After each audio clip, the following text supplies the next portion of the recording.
semuanya, saya Madiadan Mugarmo Utama. Jadi hari ini saya akan menjelaskan sebuah materi agama Hindu yang bernama yantra, mantra, dan tantra. Masih penasaran kan seperti apa materinya? Yuk kita simak yuk. Nah, halo semuanya cuy. Jadi, di dalam materi yantra, mantra, dan tantra ini, ada beberapa yang perlu kita bahas. Yaitu pada dasarnya, yantra, mantra, dan tantra mewakili tiga pendekatan dasar manusia untuk memanfaatkan kekuatan Tuhan dan menggunakannya untuk melakukan tugas mereka di bumi sebagai tugas wajib mereka. Mereka digunakan dalam tiga jalan penting, yaitu karma marga atau jalan tindakan, jnana marga atau jalan pengetahuan, dan sannyasa marga, jalan pelepasan. Mereka juga dapat digunakan untuk tujuan konstruktif perdamaian dan destruktif atau kekacauan. Oke, kita mulai dari yang pertama yaitu yantra. Pengertian yantra. Yantra adalah bentuk niase atau simbol yang diwujudkan oleh manusia untuk mengkonsentrasikan bakunya ke hadapan ide Sang Hyang Widi-Wasa seperti kembang, banten, arca, dan masih banyak lainnya. Bentuk yantra itu bisa dibagi menjadi 5, yaitu Prista yantra atau yantra yang menghasilkan efek timbul. 2.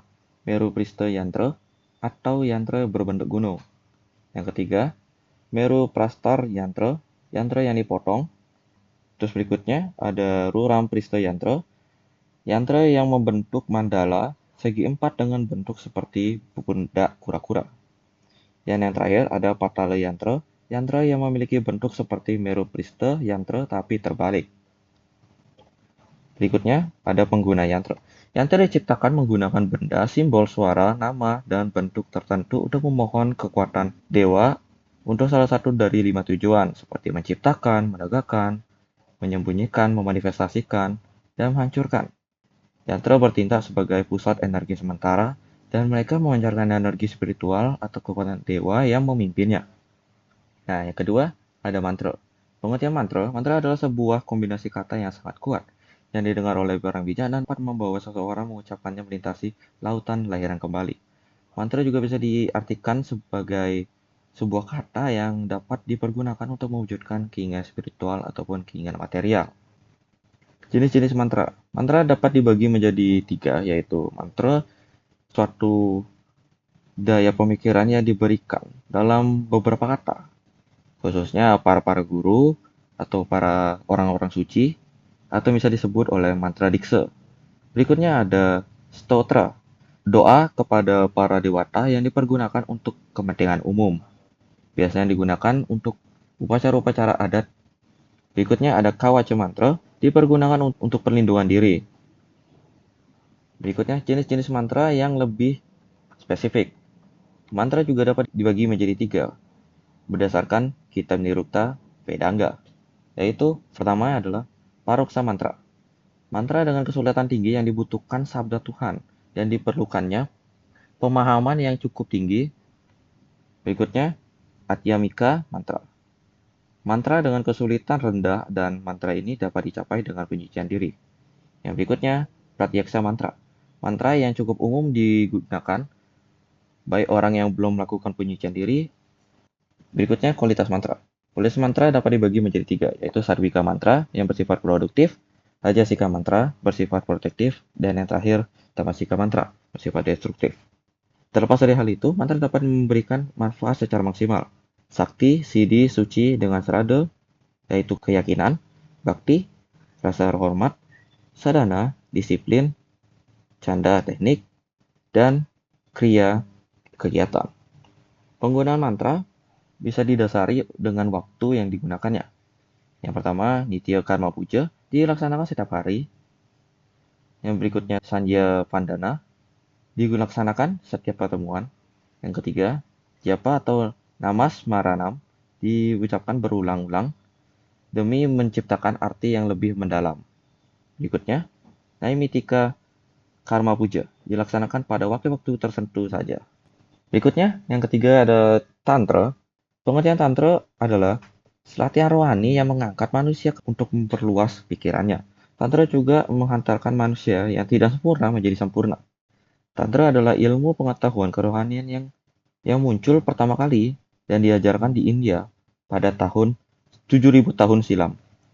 Penggunaan Tantra. Tantra dapat digunakan secara sistematis seperti pikiran perseptual dan bagian-bagiannya atau tattvas untuk transformasi dan realisasi diri.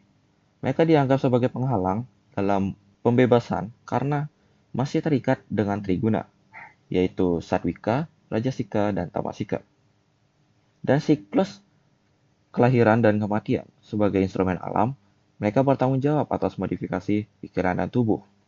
Hubungan tantra antara guru dan murid.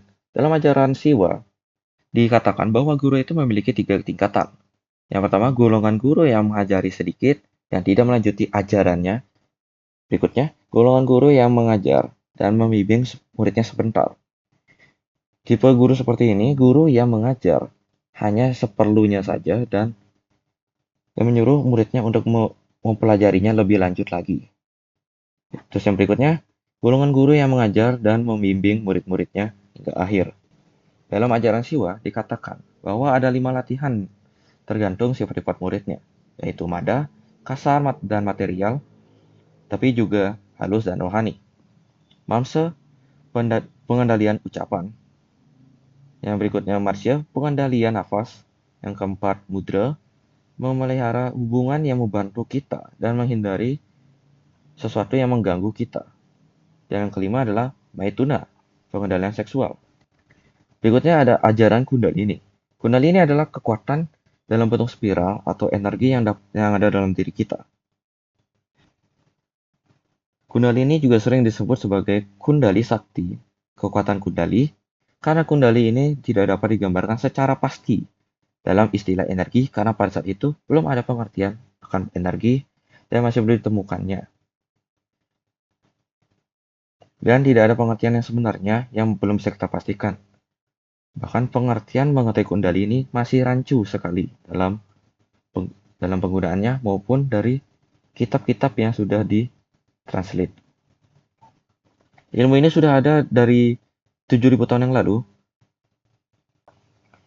Berikutnya, manfaat Kundalini. Manfaat Kundalini sendiri cukup banyak dan saya hanya menjabarkan sedikit saja. Yang pertama, menciptakan keseimbangan tubuh secara holistik. Yang kedua, meningkatkan daya imun tubuh. Ketiga, meningkatkan kecerdasan dan konsentrasi. Keempat, memperbaiki sikap mental. Kelima, membantu mempercepat proses penyembuhan. Keenam, melancarkan peredaran darah. Dan yang ketujuh, kemampuan untuk mengontrol emosi. Jika kalian ada pertanyaan, bisa ditulis dalam komentar ya. Terima kasih banyak telah menyaksikan dan sampai jumpa di kesempatan berikutnya. Bye.